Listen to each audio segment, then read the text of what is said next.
नमस्कार, मैं जितेंद्र चतुर्वेदी। जिस राजनीतिक माहौल को लेकर ये संभावना जताई जा रही थी कि वो कर्नाटक चुनाव के नतीजों के बाद बनेगा, वो अभी से ही दिखाई देने लगा है और दिल्ली का राजनीतिक तापमान खासा बढ़ गया है। उसकी जो वजह है वो जाहिर तौर पर राहुल गांधी की सदस्यता का जाना है। अब उनको सजा हुई, उसके कारण जो लोकसभा से वो अयोग्य घोषित हो जाते हैं और अब उनको बंगला वगैरह भी खाली करना है। और विपक्ष के लिए दरअसल ये बड़ी अपॉर्चुनिटी है राहुल गांधी का अयोग्य हो जाना। और इसलिए कह रहा हूं क्योंकि वो लोग जो ये मान रहे थे कि हम पीएम पद के दावेदार हैं, वो दरअसल गला दबा के ही सही, लेकिन बोल नहीं पा रहे थे कि साहब हम भी जो है इस फहरिस्त में शामिल हैं। चूंकि वो तो ये जान ही रहे थे कि कांग्रेस ही जो है पैन इंडिया फैली हुई है विपक्ष में, तो उसका समर्थन मिलना जरूरी है। और वो क्यों किसी को समर्थन करेगी, वो तो राहुल गांधी के साथ ही खड़ी रहेगी। और उस तरह की परिस्थितियां और ऐसी अगर संभावना बनती है तो वो राहुल गांधी का नाम ही आगे करेगी। लेकिन ये जो अयोग्यता वाला मसला हो गया, इस अयोग्यता वाले मसले से आप देखिए उन तमाम लोगों के सुर बदल गए जो राहुल गांधी के अयोग्य होने से पहले तक तीसरे मोर्चे की बात कर रहे थे या ये कह रहे थे कि ये भाजपा के लिए तो टीआरपी है, तमाम तरह की बातें। अब वो सब कांग्रेस के साथ, राहुल गांधी के साथ लामबंद हो गए और दरअसल यही लामबंदी अब विपक्षी एकता के रूप में दिखाई दे रही है। और ये एकता अब कुछ बड़ा करने की जुगत में लगी हुई है और वो बड़ा दरअसल लोकसभा अध्यक्ष से जुड़ा हुआ।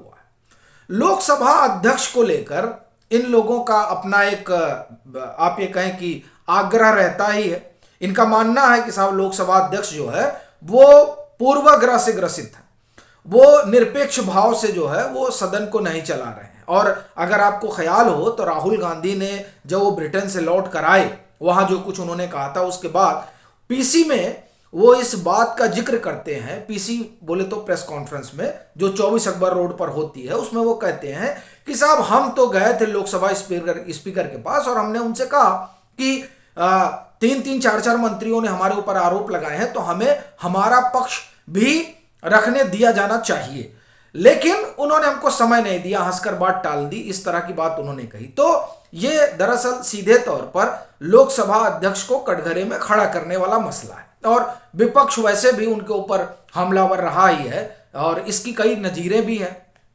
तो अब उन लोगों ने तय किया है कि लोकसभा स्पीकर के खिलाफ अविश्वास प्रस्ताव लाया जाएगा। इस तरह की खबरें हैं कि अब जो है ये माहौल बनेगा और उस माहौल में जाहिर तौर पर ये इसलिए सब किया जा रहा है ताकि फुटेज बटोरा जा सके। ये अविश्वास प्रस्ताव लाने की बड़ी वजह यही है, क्योंकि होना कुछ नहीं है। क्यों नहीं होना कुछ है वो हम आपको बताते हैं, लेकिन पहले दरअसल ये लाया क्यों जा रहा है उसको समझ लेते हैं। पहली चीज तो राहुल गांधी की जो अयोग्यता वाला मसला है वो बाहर कर दिए गए हैं। इसे लेकर कांग्रेस जिस तरीके का माहौल बनाना चाहती है वो माहौल बन नहीं पा रहा है। और अगर आपने पीछे वीडियो देखा होगा विश्लेषण अपना, तो हमने उसमें आपको बताया भी कि वायनाड जो इनकी कॉन्स्टिट्यूएंसी है वहां तक कोई नहीं बाहर निकल रहा है कि अरे अच्छा राहुल गांधी की सदस्यता रद्द कर दी गई तो हम विरोध करेंगे। वहां भी लोग अपने ही घरों में बैठे होंगे, चले ठीक है रद्द हो गई, मतलब कोई लेना देना नहीं है।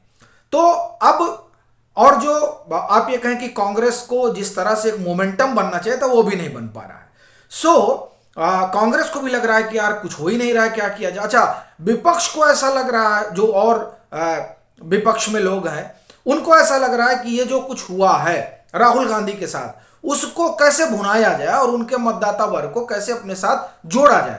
तो उसके लिए सबसे अच्छा तरीका यही है कि अभी कांग्रेस के साथ खड़ा हो जाया जाए, क्योंकि अब तो वैसा कोई डर रहा नहीं कि अगुवा यही बनेंगे राहुल गांधी, चूंकि तो अयोग्य हो गए।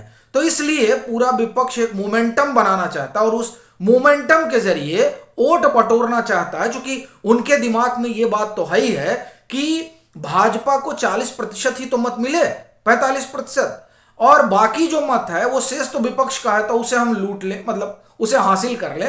तो ये जो तमाम चीजें दिमाग में है उसकी वजह से ये लाया जा रहा है ताकि ये माहौल बने। अब समस्या क्या है देखिए उसके लिए 50 लोग चाहिए सदस्य, क्यों? तो वो तो 50 है, लेकिन अविश्वास प्रस्ताव लाने के लिए सदन भी चलना चाहिए, जो कि चल नहीं रहा है।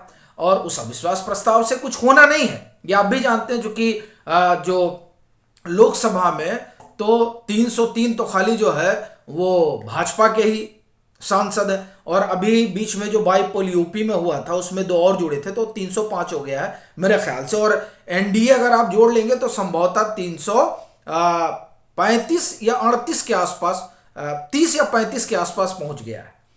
तो होना जाना कुछ नहीं है, लेकिन एक माहौल बनाना है, और दरअसल उस माहौल के जरिए उस राजनीतिक आप ये कहें जमीन पर अपनी फसल उगाने की कवायद है जो विपक्ष के लिए बंजर हो चुकी है, उसी में ये संभावना ढूंढने की एक कोशिश है। अब उसमें ये लोग सफल तो नहीं होंगे, लेकिन अब माहौल कितना अपने पक्ष में बना पाएंगे ये थोड़ा देखने वाली बात जरूर रहेगी।